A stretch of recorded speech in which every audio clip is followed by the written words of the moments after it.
How to host a website for free. First, we create a sample HTML page.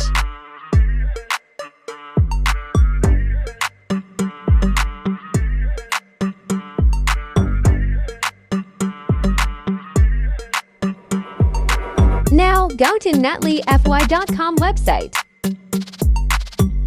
Create a new account or login.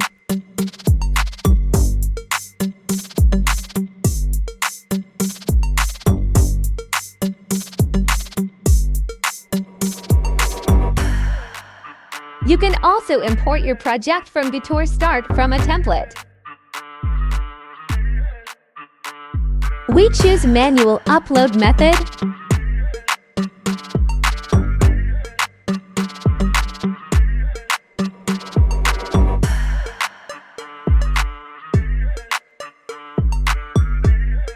After it is deployed, provide a URL.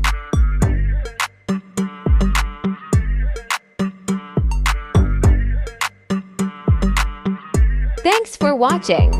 Subscribe for more videos.